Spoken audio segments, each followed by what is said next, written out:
all of our interests, and particularly the government, to improve maternity services. We can't achieve our mission unless we bring parents and professionals together.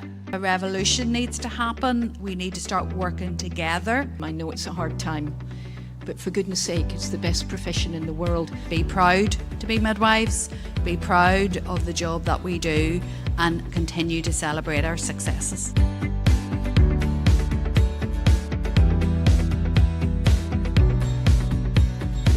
Midwives make a difference to women every single day, and let's not lose that. It's more important than anything.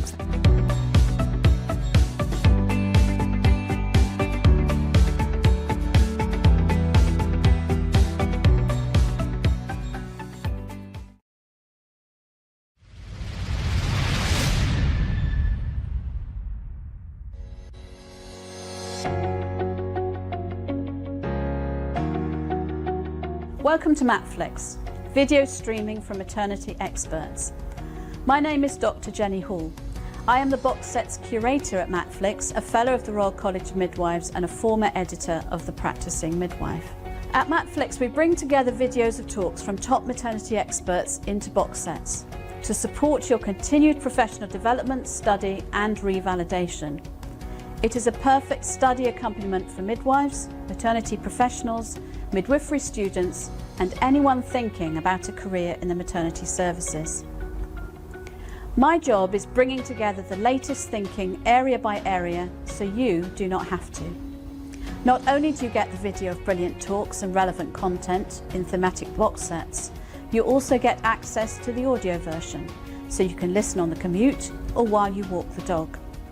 Plus links to the latest research in the relevant field, government policy documents, the presenter's PowerPoint and more besides. Sign up to Matflix now for the best video streaming from maternity experts.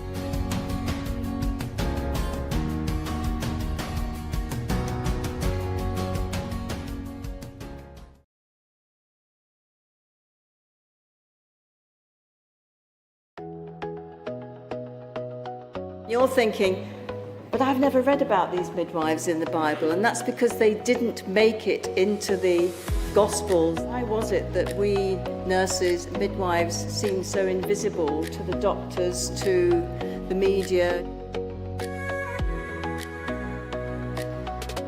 An amazing midwife said to me, you can't be what you haven't seen. These are the world's most researched probiotic, and we can say that with confidence because we've done over 300 clinical trials on this little bottle of goodness.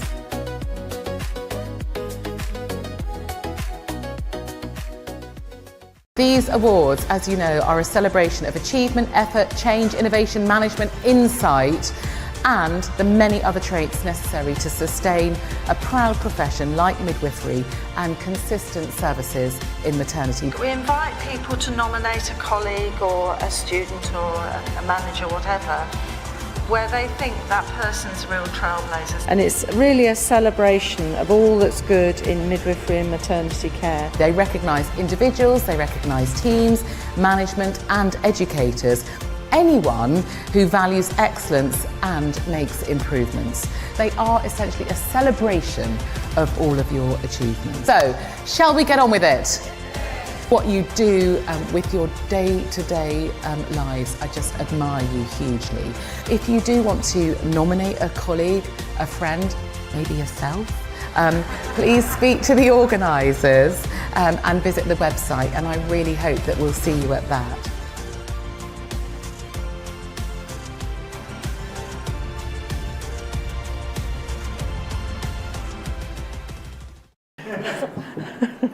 Okay, now the first award is...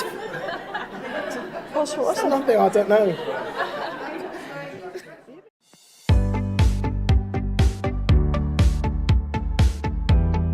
We have had a 40% caesarean section rate in the National Maternity Hospital. That is major abdominal surgery. Around 40,000 mums did not return to work in 2022. It's even more relevant if you're a mum who's experienced birth trauma. We spend more money on litigation than we currently spend on the maternity services. It's bonkers.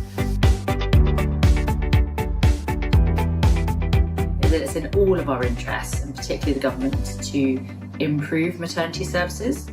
We can't achieve our mission unless we bring parents and professionals together. A revolution needs to happen. We need to start working together. I know it's a hard time, but for goodness sake, it's the best profession in the world. Be proud to be midwives, be proud of the job that we do, and continue to celebrate our successes.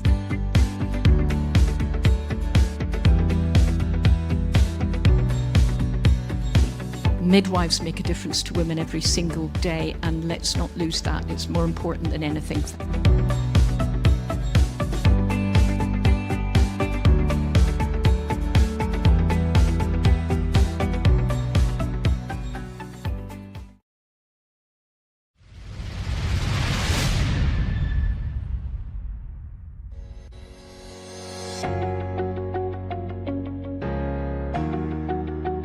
Welcome to Matflix, video streaming from maternity experts. My name is Dr. Jenny Hall. I am the box sets curator at Matflix, a fellow of the Royal College of Midwives and a former editor of The Practicing Midwife. At Matflix, we bring together videos of talks from top maternity experts into box sets to support your continued professional development, study and revalidation. It is a perfect study accompaniment for midwives, maternity professionals, midwifery students and anyone thinking about a career in the maternity services. My job is bringing together the latest thinking area by area so you do not have to. Not only do you get the video of brilliant talks and relevant content in thematic box sets, you also get access to the audio version so you can listen on the commute or while you walk the dog. Plus links to the latest research in the relevant field, government policy documents, the presenter's PowerPoint and more besides. Sign up to Matflix now for the best video streaming from maternity experts.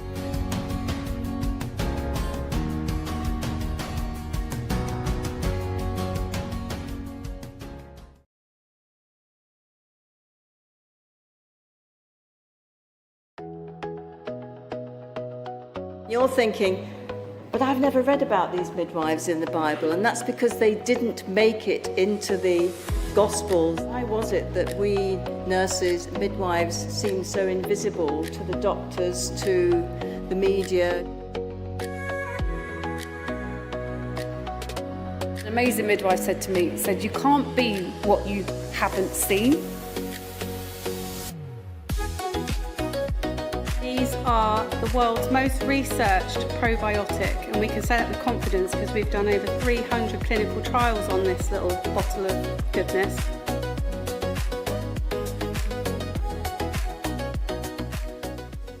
These awards, as you know, are a celebration of achievement, effort, change, innovation, management, insight, and the many other traits necessary to sustain a proud profession like midwifery and consistent services in maternity. We invite people to nominate a colleague or a student or a manager, whatever, where they think that person's real trailblazers. And it's really a celebration of all that's good in midwifery and maternity care. They recognise individuals, they recognise teams, management and educators. Anyone who values excellence and makes improvements. They are essentially a celebration of all of your achievements. So, shall we get on with it? What you do with your day-to-day lives, I just admire you hugely. If you do want to nominate a colleague, a friend, maybe yourself, please speak to the organisers and visit the website, and I really hope that we'll see you at that.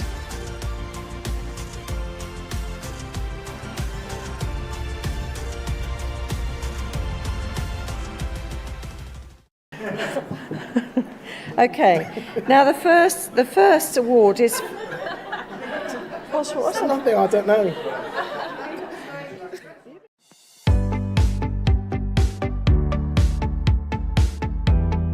We have had a 40% caesarean section rate in the National Maternity Hospital. That is major abdominal surgery. Around 40,000 mums did not return to work in 2022. It's even more relevant if you're a mum who's experienced birth trauma. We spend more money on litigation than we currently spend on the maternity services. It's bonkers. that it's in all of our interests, and particularly the government, to improve maternity services. We can't achieve our mission unless we bring parents and professionals together. A revolution needs to happen. We need to start working together. I know it's a hard time, but for goodness sake, it's the best profession in the world. Be proud to be midwives, be proud of the job that we do, and continue to celebrate our successes.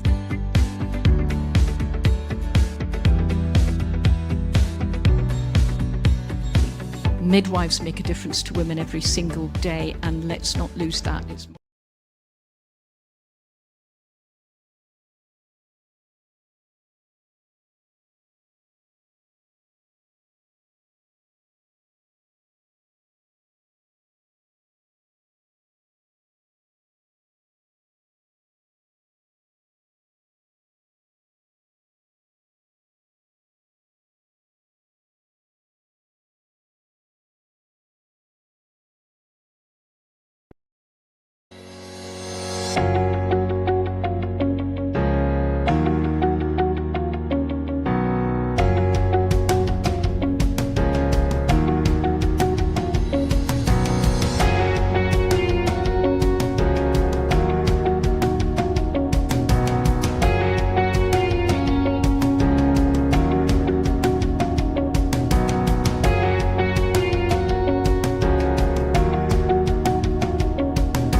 And good evening and welcome to this week's Maternity and Midwifery Hour. It's Series 19, Session 6, and my name's Sue MacDonald. It's not just MacDonald, it's Sue MacDonald.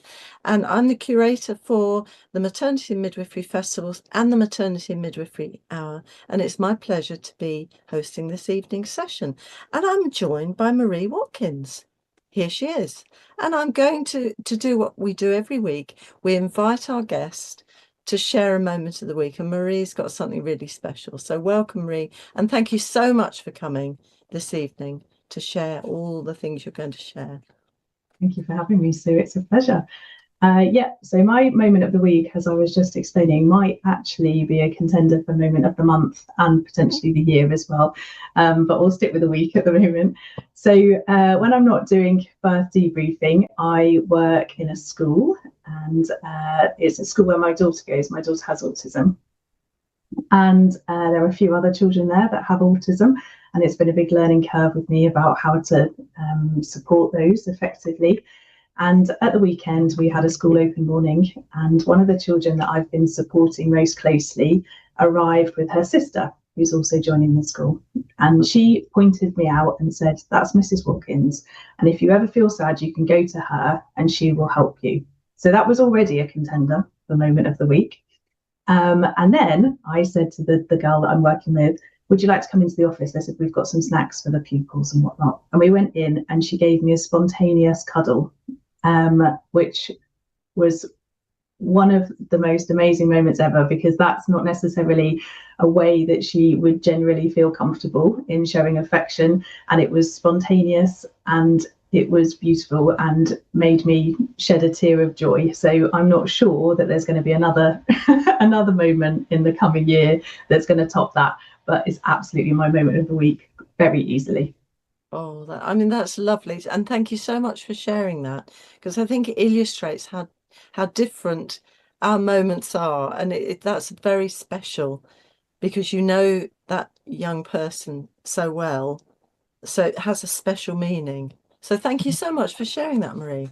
You're Now welcome. we're going to let Marie have a little rest. And I'm just going to say again, a welcome to everybody. Now, I know we've got new people on this evening, so a big welcome to you if you haven't come on the Maternity and Midwifery Hour. And if not, before, why haven't you? But welcome anyway. We have got old friends with us. I know we always do. And those of you who have been with us for a while will know that we started the Maternity and Midwifery Hour right at the beginning of the COVID-19 lockdown in March 2020. And that's 6 years ago, and I can hardly believe it. Sometimes it seems a lifetime away, and sometimes it just seems a moment in time. And it was really because, and those of you around, you'll remember, everything kind of closed down. And if you were in clinical practice, you had to focus on clinical practice. You couldn't go to conferences, study days, or festivals, anything, because that was all very much limited. And we really wanted to make sure that midwives had some sort of connection with other midwives, and student midwives had a connection also. And there was also at that time a great thirst for information about COVID specifically, but also to know what was going on all over the place, all over the country, and all over actually the world, while COVID was a big problem. So we started the Maternity Hour, and we've carried on. We're not doing so much about COVID now, but I have to say, remembering those early days, what was very special to me as a chair is really hearing the innovations and the real huge sacrifices that midwives and student midwives made at that time to make sure that mothers and pregnant women and families and babies were cared for with as much care and quality that could be provided, even though there were things that were really difficult, like not being able to necessarily have your partner all the way through the labour. That sort of thing was really hard. And it was hard for women, and it was hard for midwives also. Things have changed now, so we're looking at different things that of interest to midwives. And the other thing I have to say is everything the Maternity and Midwifery Forum do is recorded. So if you should have a power cut or you have to rush off, don't panic. You'll get the end of the programme because you'll be sent the link to see it. Also, please do share it with your colleagues and you will learn things of great interest this evening. And you'll want to share it with your colleagues, especially if you're in students. You might want to take it into the university, and you're very welcome to do that. It makes a really good way of cementing the information in your brain and understanding it more, because I think that's how we as midwives work very well. We're very good at stories, and we're very good at talking and networking with each other and understanding things better. So do try that out, because it helps in your brain. Also very good if you're doing a revalidation process, because again, part of that is to have a reflective activity with other people to really share what you're learning and how it's going to change your practice. And I hope it will change your practice if you can. The other thing is that if you are all the things that are recorded are looked after by Matflix, and you'll see that on the resources list that's part of the program. So if you are doing a project for university, or if you're doing something with the maternity unit, really good resource is going into Matflix. Health warning. If you go into Matflix, you will find it's so delicious that you'll find 2 or 3 hours might easily go by and you've looked at this presentation, that presentation, and the time has gone. So that's just a little warning. Make sure you've got some tea and biscuits while you're doing this, but it's worth doing. So check out with your university or check out with your maternity unit to see if you've got a subscription, and otherwise check out whether you want to have a personal subscription. It's not too expensive either. I'm not doing a big selling thing, but it's a good value, and we're always looking for good value. And I'm going to say at this point, because I always do, because I think that's what COVID does to me. Remembering COVID times, it makes me think we need to look after ourselves and we need to look after our people. And that means our colleagues, our students, our new students and our experienced students coming up for qualification. And of course, goes without saying, the women, the babies and the families that we're caring for. But look after yourselves as well. Now, news, I haven't got a huge amount of news. I think with all the things going on in the world, that has gone completely mad. And there's a lot of politics going on. I don't want to get into too many politics, but just to say, yesterday, Michelle Walsh, who's an MP, was appointed as National Maternity Advisor to the government. She's also, you probably know her from being part of the Nottingham Maternity Review, and she's obviously a mum as well, and has contributed into that review, and now she's in a different role. So we'll have to see how that kind of rolls out. I also found a really nice story, and I've kind of felt we need some nice stories. And this is from Staffordshire, where there's a specialist team and groups of midwives who've been running a maternity and screening bus scheme to go out to the community, where women might have to spend half an hour getting into the maternity unit, and they're just going along in their lovely jolly bus with all the things that they need, including vaccinations if that's what women would require. I think they have to book for those. And I just thought that was a lovely thing that midwives are doing, and it just shows we're a very innovative lot, really. So good on you. Well done, Staffordshire. Now, there has been a lot of talk about trauma within the media, and it has huge impact, and we know that on women and families, and also on us as midwives. And there's a lot of difficulty in being able to unpack that with women. And in a busy service, women can also feel very anxious and a bit shy about asking questions. And maybe after the birth, for example, they think, well, I can't remember why this person did that or why that person did that. But they don't like to ask because everyone's so busy. So this is something that needs to be in our minds. So we're going to be hearing about, now it sounds quite complex in itself in a way, emotionally complex postnatal conversations. And this is when birth needs more than reassurance.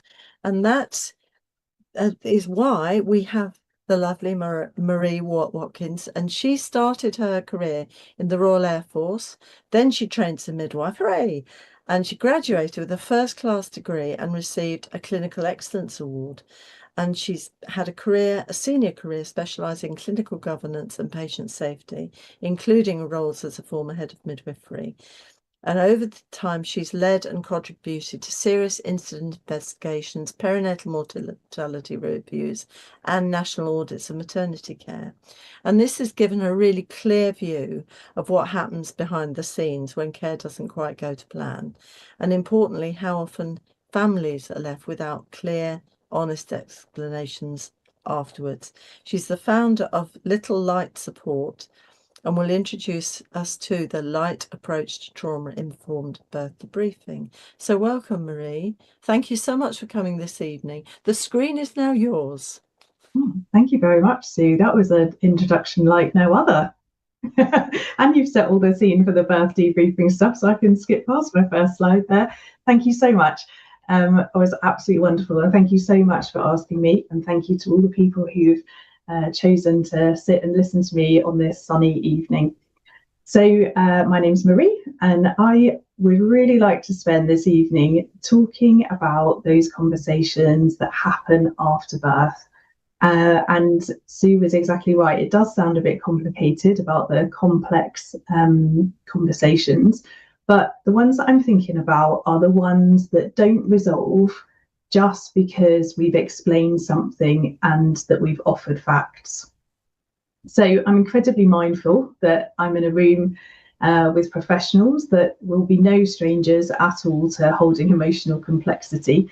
And I'm certainly not here to demonise reassurance or suggest that it doesn't have a place, or to admonish the current system that I'm incredibly cognizant that you're all working in.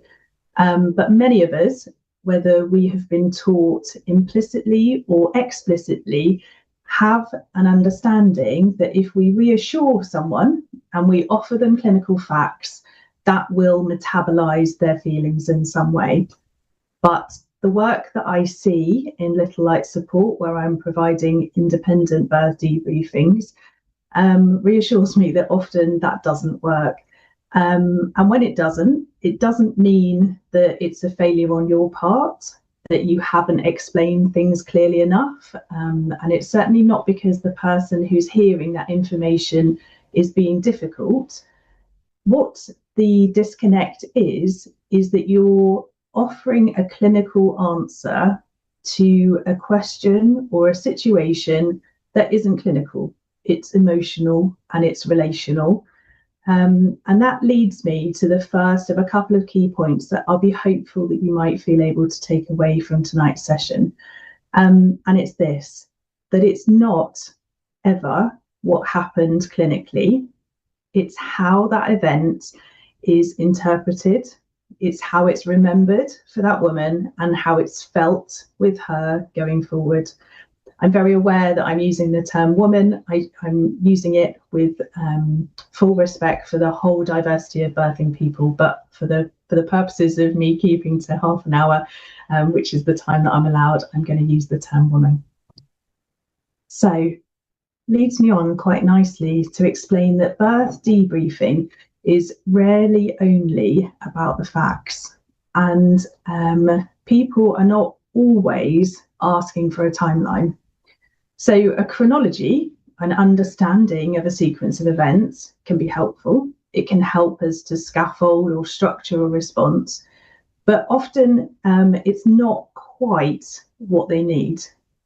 So if I may, I'm going to offer an example to you about a debrief that I've anonymised enough that hopefully it's not going to be able for anybody to recognise. But it's a woman who came to me after she'd had an NHS debrief. She'd had a birth reflections or a birth afterthoughts conversation. The conversation hadn't met her need, and she'd been told at the end of the conversation, basically, if this hasn't helped you, then I can't help you anymore. You'll need to put in a complaint. So she did put in a complaint, and she received, a good 4-page response in answer to this complaint, and yet clearly still felt unresolved, because that's how we ended up meeting. So I'm just going to skip forward towards the end of her labour. So she didn't have a wonderful relationship with her midwife. They'd had a couple of, not clashes, but a couple of interactions where they potentially weren't on the same page. And then she described a situation where the midwife was performing a decision-making VE. And she's telling me this, and she's saying that she really remembers the midwife's head popping up from between her legs and saying, "You're going to need a C-section." And then she left the room. So I imagine everybody listening might have a response to that. It might have brought something up.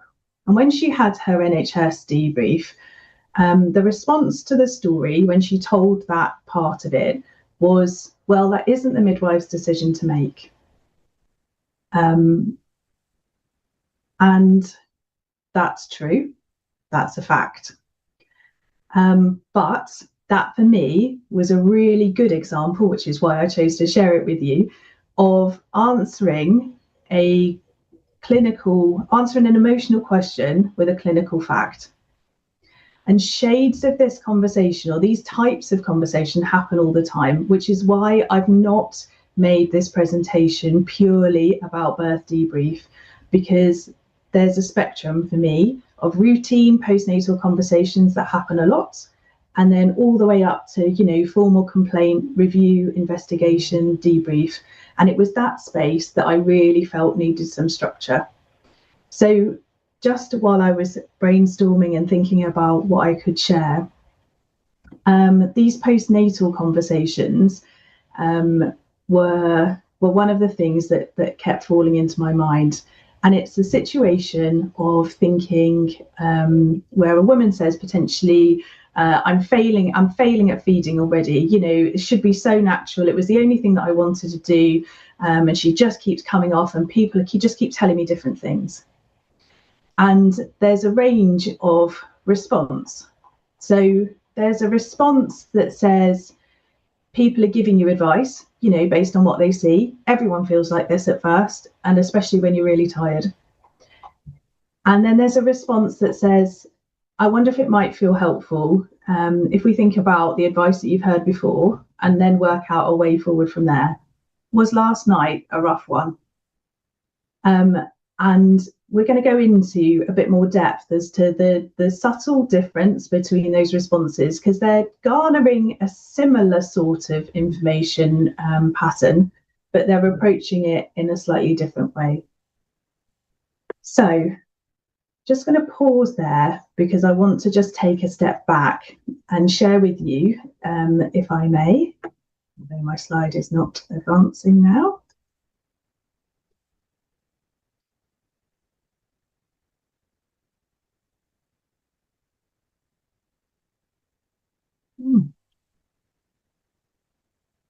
There's always some technical problem.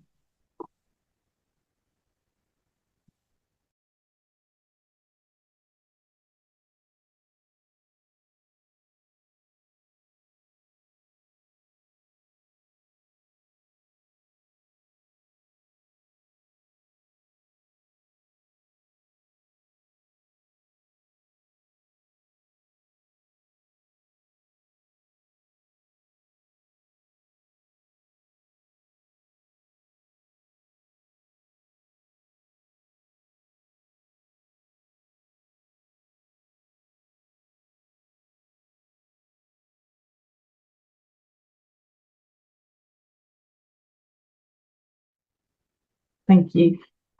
So these are the 3 threads that I've taken to build into one framework, one practice shift. And this has allowed me to build this framework for conversations that expand more than chronology. And these are the ones that I'd like to take the opportunity, if I may, to talk about each one in turn. So there's a thread that talks about complex incidents and a background in clinical governance. There's one that talks about mediation, and then there's one that's far more personal to me as a parent of an autistic daughter, and that's talking about safety and language. So my time in the latter half of my career, so the time spent as a matron and head of midwifery, was always with a governance focus. So I feel like I've spent a lot of time reviewing incidents and deciding, you know, within a wider team with the gavel as to which ones met the threshold for further review or investigation. Now, there's a whole other side conversation that we can have, which is about how fit for purpose that investigation and review process is when it's triggered, but that's going to take longer than I have here now. But what it left me thinking was that if you look at the serious incident review framework, or you look at PSERF, or you look at the MNSI criteria, the threshold to reach that is incredibly high. And while I was working hard to try and provide the best answers and the best service and the best reports for the women that had triggered this, it left me reflecting that there were actually tranches of women and families without a space to feel like they're entitled to ask questions. So there's a subtle difference between not having the space to ask the questions, but the space to feel like it's okay to ask. So I completely understand the pressures of the system, but I've also seen enough clinically justifiable sequence of events to understand that that can cause real harm, completely unintentionally, and sometimes completely unpredictably.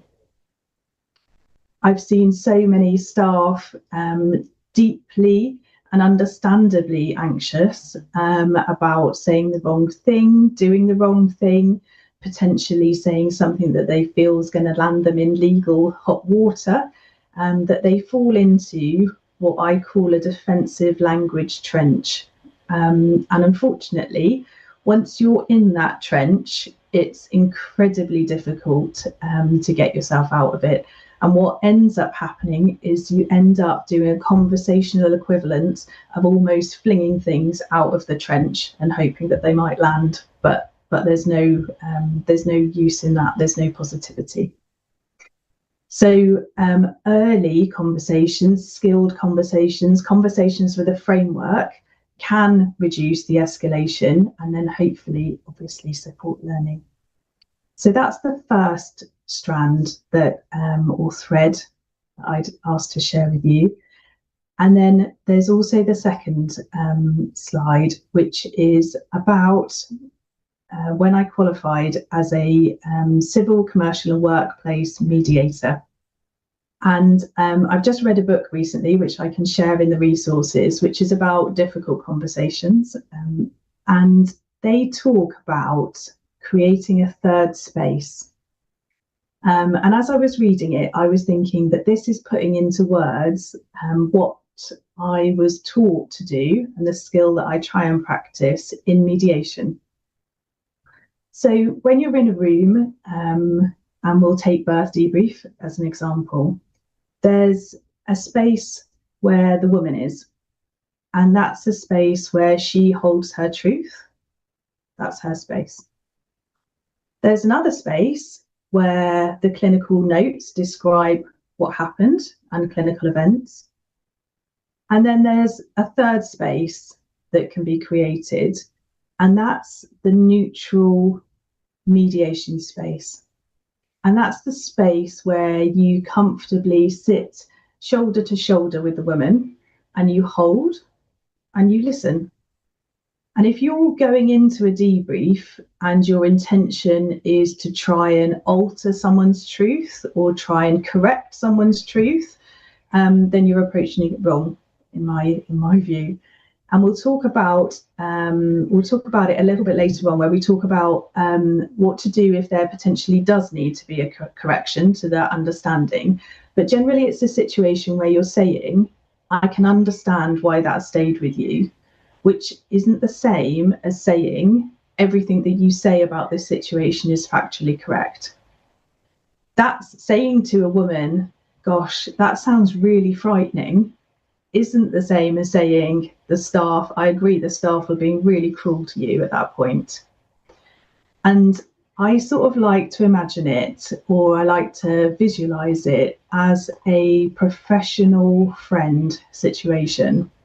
So if you had a friend that said to you that they just had somebody bump into their car on a roundabout, I imagine that your initial reaction, your instinct would be to check that they're okay first, and find out how they're feeling, and then you might spend some time moaning about the state of other drivers and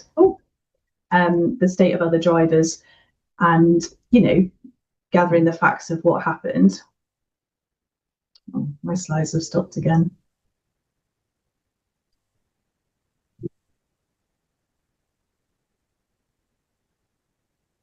Here we are. But it would be an unusual situation if, when you were sharing that statement, if your friend said, well, I've driven on that road hundreds of times and I've never had a problem. Do you think it might have been something that you did? That would be an unusual response, but it's a response that sometimes I hear in birth debrief conversations. So that's thread 2.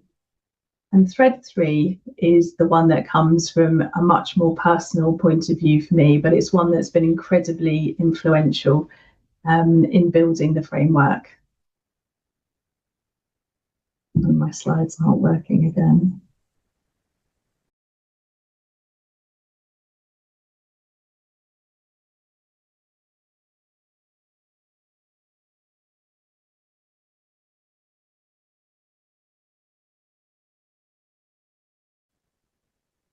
So my daughter has autism, and part of her autistic profile is that she has a condition or a syndrome, if you like, called PDA.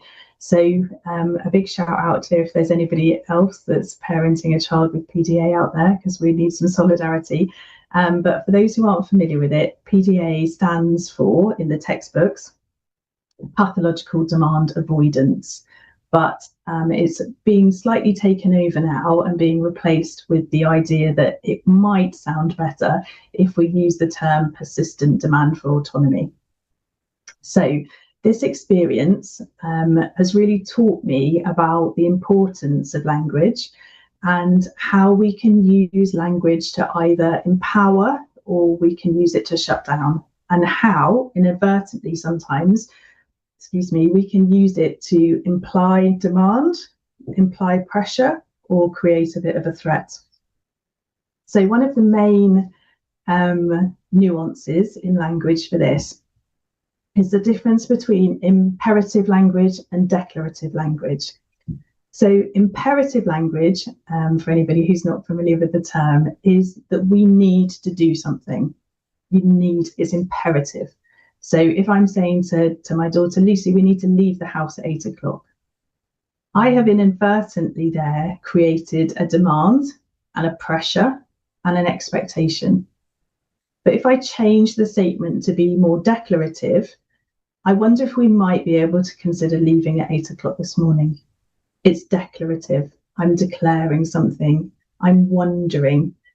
So I'm just casting language out there, and you can choose to pick it up if it feels helpful. So when you're talking to somebody who's already approaching you in somewhat of a threatened state, so that can be pain, loss of control, loss of autonomy, all of these things that I'm sure feel incredibly familiar to you all, using imperative language in that those conversations can really amplify it. So this person with this language, but what am I asking of their nervous system? Because it's their nervous system that's primed to respond to you in that time. So it's not about being soft and flaky and having a permanent sympathetic head tilt.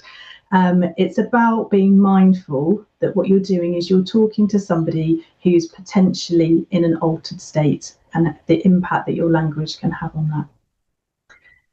So those 3 threads came together, and I was thinking about what would it look like if we could take all the good bits from those. We could take clinical complexity and emotional impact and multiple perspectives and put it in a bucket of psychological safety.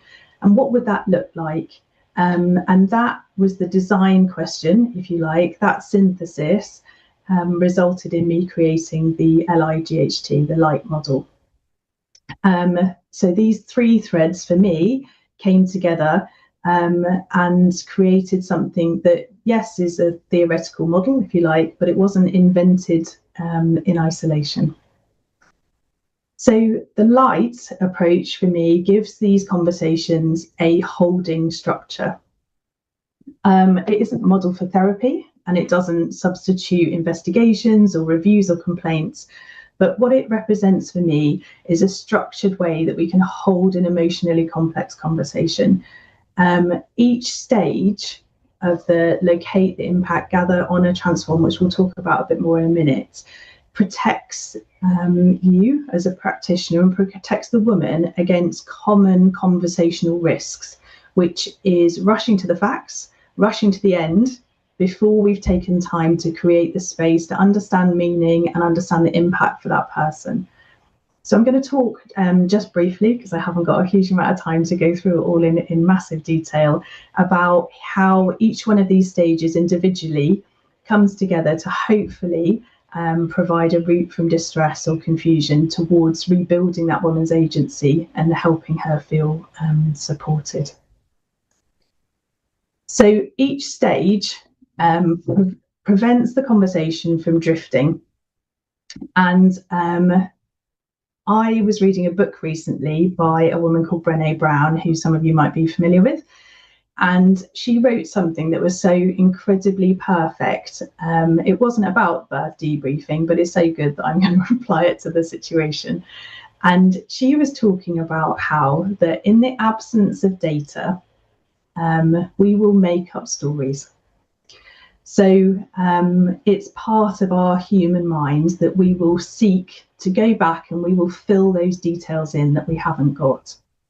And when you think about birth, for those of you who've given birth, and I'm sure there's enough people in the room that have been around birth, it can have the tendency to distort a timeline. So you can have hours and hours where you don't really know what was going on and who was in the room. And then you can have bits that are incredibly lucid. But sometimes those bits get jumbled up and you're left with a story that does have those gaps in it. And Brené Brown calls them like cracks in the story. And it gives the woman what Brown calls, and this is the bit that I really love, a stormy first draft. So they have a stormy first draft of their story, and that's what they're bringing to you. And unfortunately, motherhood being as it is, those gaps tend to get filled with fear, with guilt, with a bit of shame perhaps. And what Birth Debrief does, or what these conversations can do, is provide no space in those stormy first drafts for those feelings to get in. So you're not necessarily filling the gaps with rainbows and butterflies. It might not be a great story. It might also be a great story. But what you're doing is you're smoothing over that stormy first draft. You're giving a finished product. And that, for me, summed it up so beautifully that I couldn't not share it with you. So I like to think of the light model as the shape that I would like to be in my dreams, which is wider at the top, very skinny in the middle, and then wider at the end, like an hourglass shape. I'm just going to briefly talk through each one of the stages and talk about some of the language. It's not scripting, it's a sequence that I'm hopeful that you might be able to hold in your head. So locating prevents us from starting in the wrong place. And there's practical elements to it as well. So there's practical elements in terms of, if you think about when you go for a job interview, you will probably dress smartly. You'll make sure you're there on time, and you'll make sure that you're prepared. And it's a similar principle when you're going to a debrief or you're showing up for a conversation that's likely to be emotionally complex. Because what you're doing is, by preparing yourself, you're showing that that's important to you. So you want to set the tone for that woman to be in charge of the conversation. You want to show up prepared. But what you don't want to do is get into the drift of, I've read the notes already and I know what the problem is, or I've read the notes already and there's no cause for complaint here. So you're inviting the woman to locate where she'd like to start. So I wonder where it might feel most useful for us to begin. The impact invites you to demonstrate that you're really listening and to really quickly build that trust. So you're demonstrating that the woman's in full charge of the conversation you're having, but also that you are fully present. So you can use phrases like, I noticed that you use the phrase ABC. I noticed that you appear tearful when you're thinking about that. So you're offering something to her, you're suggesting something, you're being declarative, and asking her to start to narrow down that location, that wide bit at the top, coming down into impact. Then we move on to gather, and I'm aware I'm going fast because I'm watching the timer, so I can talk lots more about it if anybody's interested, but I am skipping through quite quickly. So in gathering, you're starting to look more closely at the details. You're starting to fill some of those gaps in to smooth over that stormy first draft. I wonder if it might feel helpful for us to reflect on what the clinical narrative is telling us at this point. So it's not interrogation, it's just taking a step to being more granular and using the notes as a bridge. So they're not a shield, they're not something to be behind and be defensive about. They're your bridge to understanding.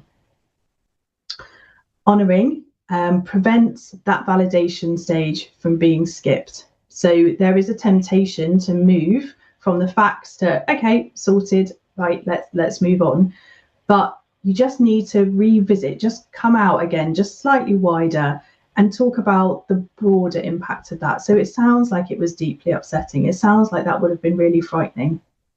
And then to transform at the end, which sounds very grand, but I couldn't come up with another word that sounded appropriate, is reflecting back on where we started. I'm wondering how you feel now. How is this feeling for you?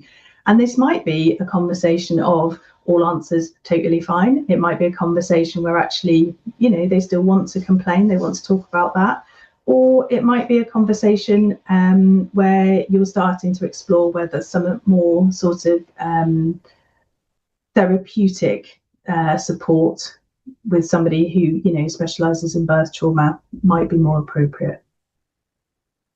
So I'm just going to use a slight micro example here of a phrase that's thrown out all the time of why didn't anyone listen to me, or I feel like I wasn't heard. So a common reflex is to say the staff are working really hard to keep you and your baby safe. So true, but it can land as defense, it can land as minimization, it can land as a bit of a, I think of it as a squash. But thinking of it in a more sequential, more emotionally attuned declarative way, we might say it feels as though not being listened to is one of the parts that's important to talk about. I wonder if we might start there. So you're locating that distress before you start to dive down and start to gather some facts. So this is one of the key takeaways. So it's just about noticing if you're becoming defensive. So it's a bit like it is with bias, that you can't eradicate it because it's part of us, it's part of our human nature. But what you can do is start to notice if you're moving too quickly from explaining, you're starting to feel like they're being unfair to your colleagues, or they're being unfair when nothing really bad happened. So your goal here is not to rewrite their story. You're hopefully working alongside them to try and hold that differently.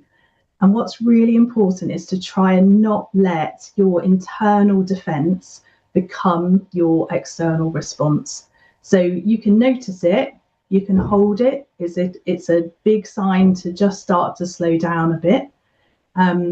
But you can tell the truth without using facts from the notes as a weapon. So I just want to end to say that reassurance has a place, but they're not necessarily always seeking for somebody to reassure them out of their birth trauma or out of their confusion. These conversations, they invite us to locate that distress, to understand that impact, gather facts, honour the effect, and support that transformation, however that would look like.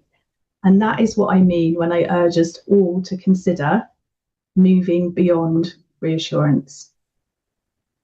Thank you.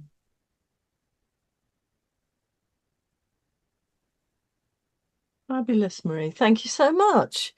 I was just, as I was sort of listening to you talk about the defensive aspect. Gosh, that felt as though that probably is one of the trickiest.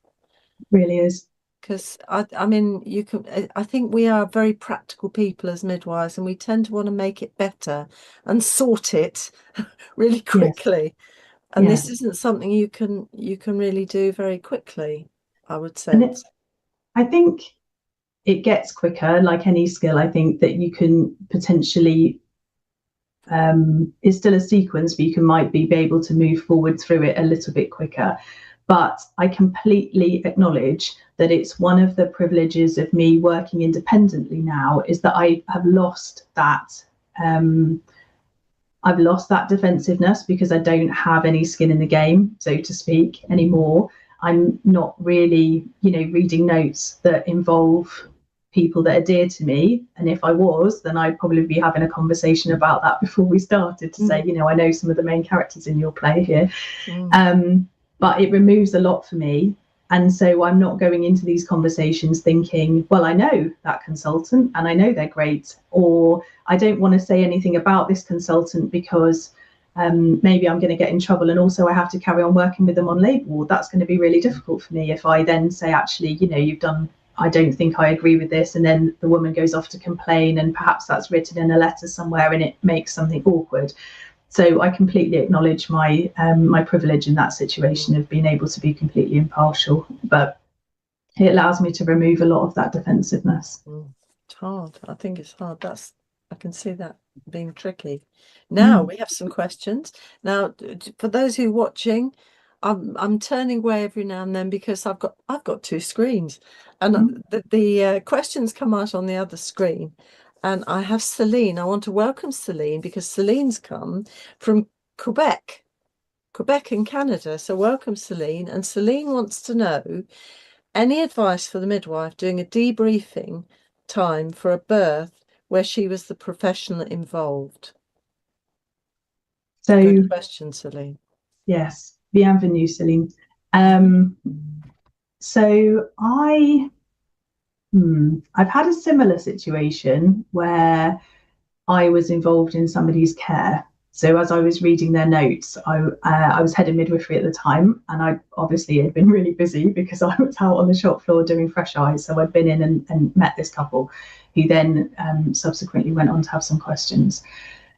And I think it's a difficult one to advise on because I think it's really, really unique. But I would doff my hat really significantly if you were able to switch off your defensiveness to your own practice. I don't think that would necessarily be the easiest conversation for either the woman or for you, because it might feel a bit like she was inhibited, I think, from being able to, express potentially critical thoughts or, reflect on the relationship that you had with her as a midwife if you're sat face to face.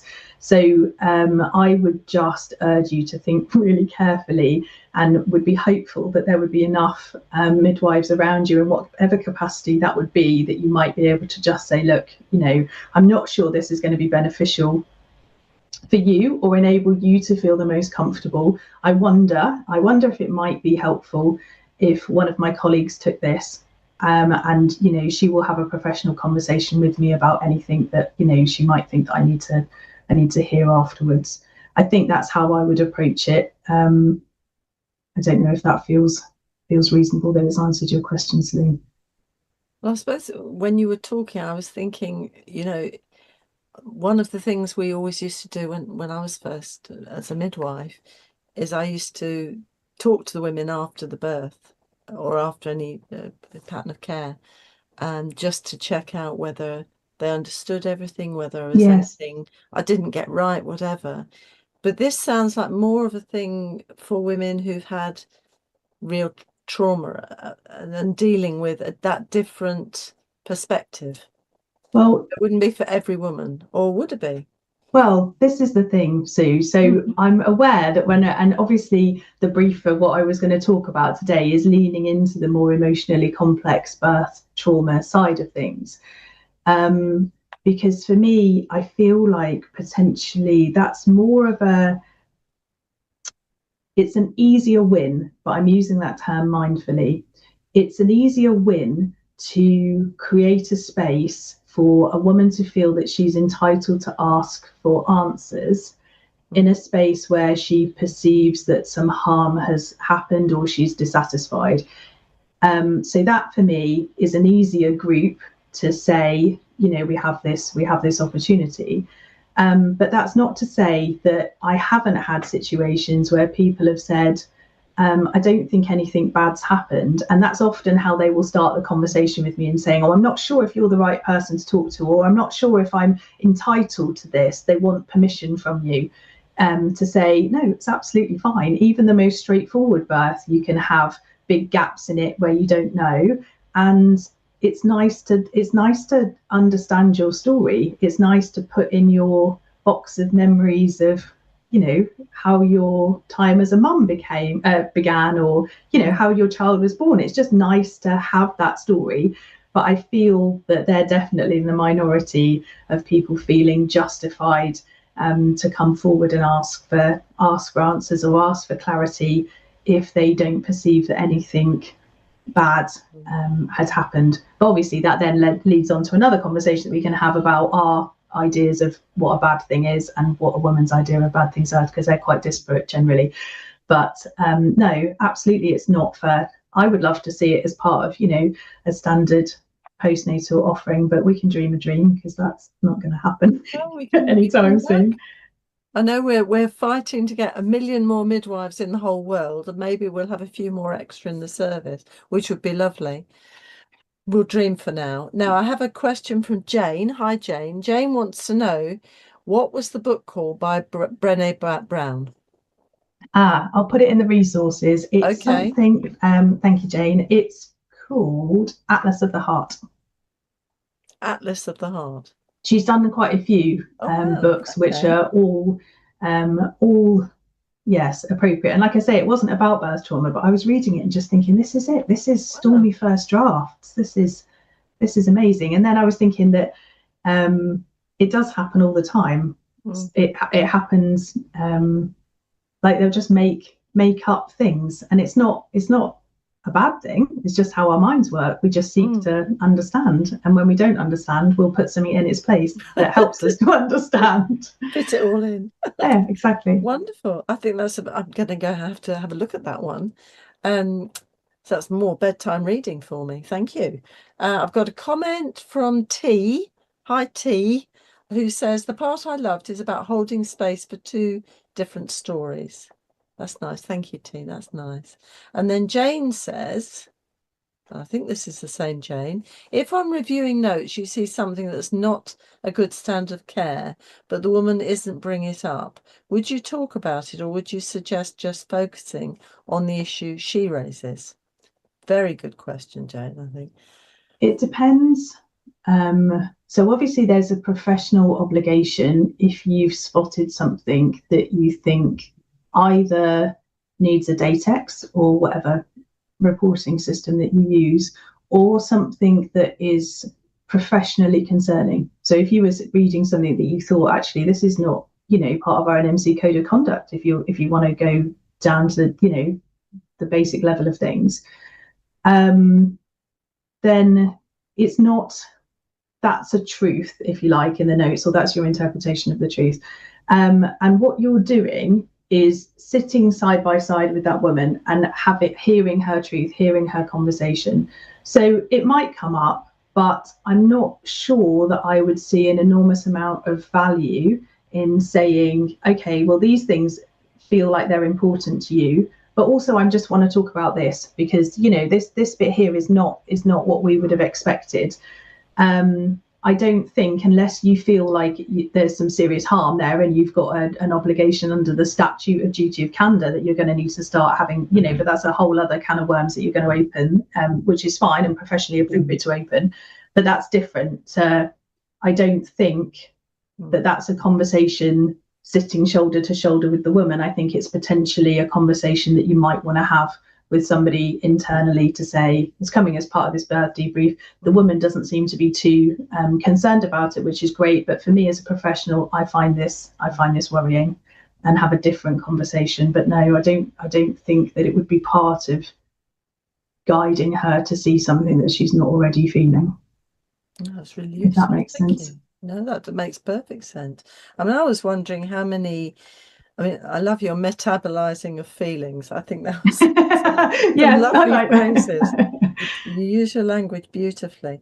I just wondered how many, with a woman, how many sessions would she need to kind of?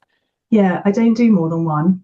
Okay. So the process happens normally. They'll get in touch with me whichever way that happens. Facebook at the moment for some reason. And we'll have a conversation about accessing notes, so submitting a subject access request. There's also other sort of risk assessment conversations that we need to have in terms of PTSD and things, because that's not always going to be the right thing for somebody to access their notes unsupported, but that's there. And then they'll send their notes through. I'll have a really good read of their notes, and it's a nice little internal game that I play with myself of the over myself, that I think, I wonder what they're going to bring if we haven't had a really in-depth conversation, first of all, and sometimes we have, but if we haven't and it's a bit of a cold debrief, I think, I wonder what this is, because it will inevitably be something that I've not thought about in the notes. That's where the woman's leading that conversation. And we have, it's normally about 90 minutes. And I think if there's something unresolved at the end of that, I'm not the right person to carry on, because that is a conversation that potentially would fit more in a therapeutic space, or it's a conversation where they might want to see their GP, or they might, there's other. I think if they need more than that, then I'm not the person. This is a one-off. I will just say that on occasion, and they are like solar eclipses, but when they happen, they are wonderful, is that I've got like a bank of birth trauma specialist therapists that I've met enough times that I feel like I trust them, and the referral goes both ways. But sometimes we will have a three-way conversation where she's, the therapist has got a woman in her care that has come with something, but there's a clinical aspect to it. So the one most recently was, I was told I had to do ABC because my placenta was failing. I was told my placenta was failing. And it's a sticking point within the therapy journey that they can't really get past it because they don't really know what the explanation was. So when we have a conversation and we're in the same room, it's like I come in as an adjunct and we have that conversation. The therapist will hear something, the woman will hear something else, and I deliver it and then I leave. And that for me is a really perfect example of what a debrief can do. So it's not an ongoing process, it's a one-off, structured, hopefully useful conversation.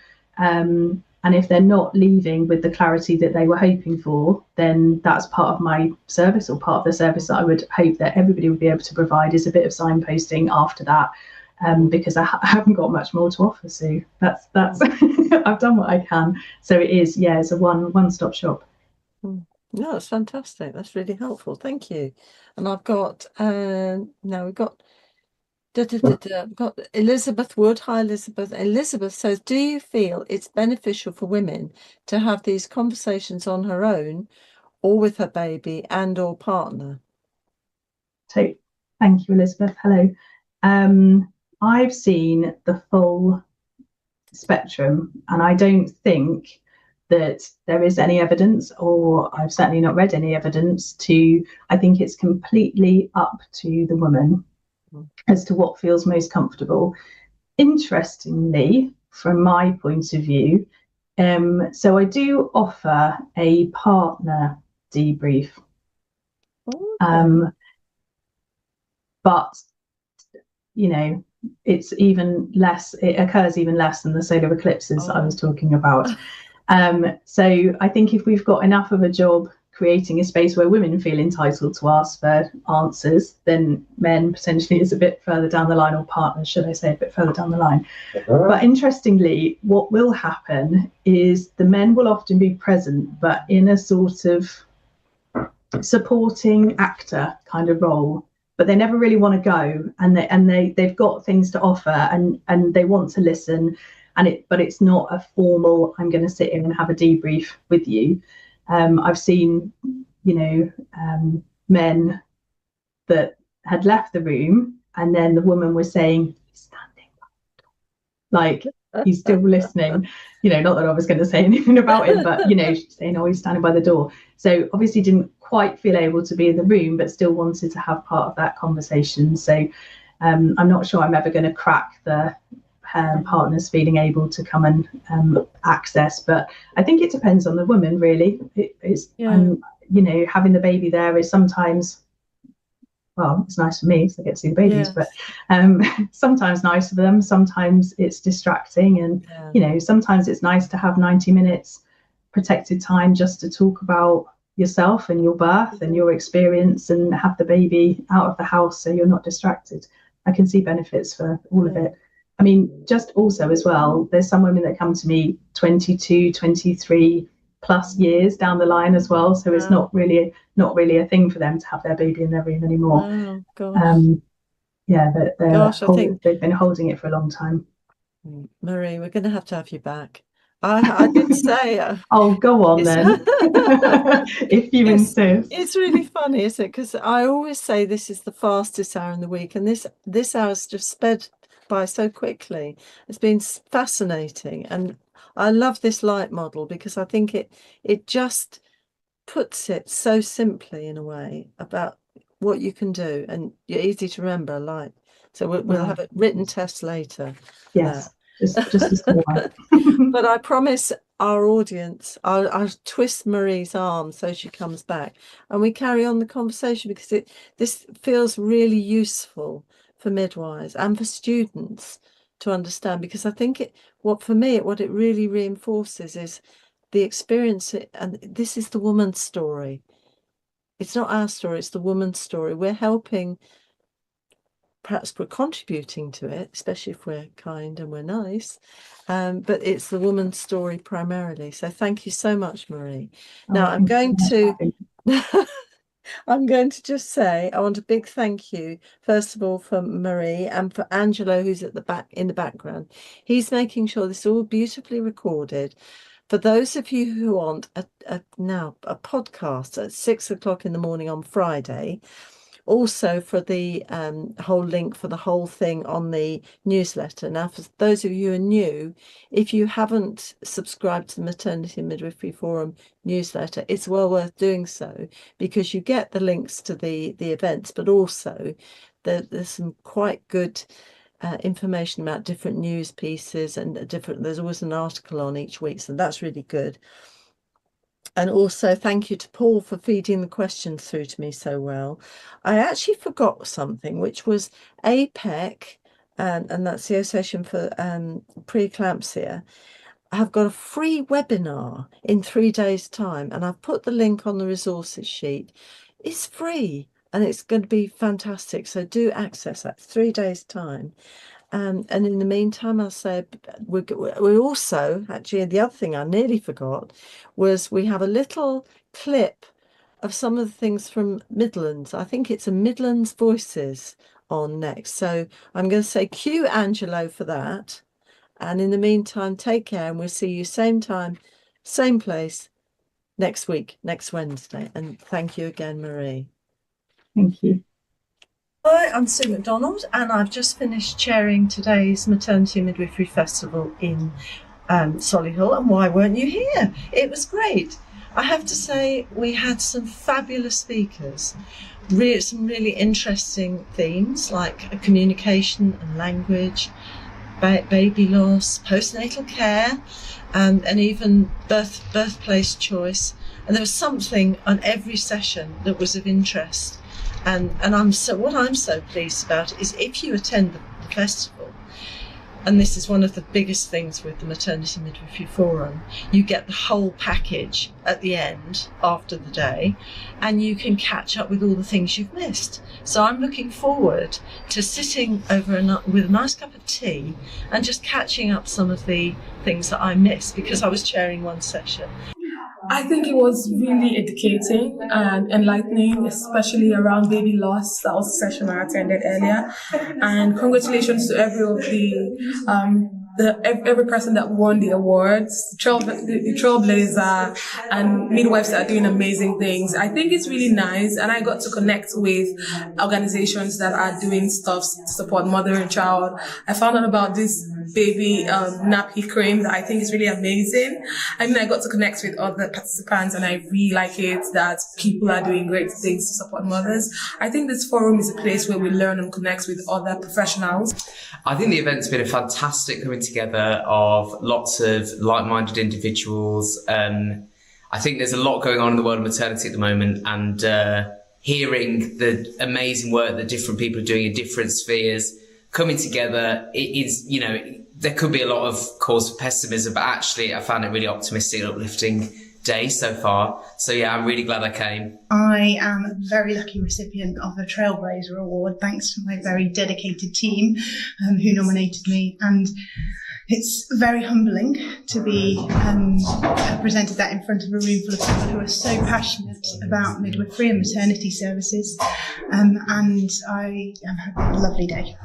Oh, this event has been absolutely fantastic, and it's probably one of the only events that I've been to that really has got to the heart of midwifery practice, the cultural norms and the challenges that we all face despite where you are, where you're practicing. I think it's really hitting on the essence of some of the challenges that we have at the moment, but also what midwifery is about. And that's about, with women, with the public, being human, and about the human cost of and the impact of both the professionals in it as well as for the communities that we serve. It's been a really eventful day, lots of incredible speakers. It's really brought together the heart of the midwifery community, and I think it's really highlighting some of the situations, the current media and the events at the moment. So it's been really, really good.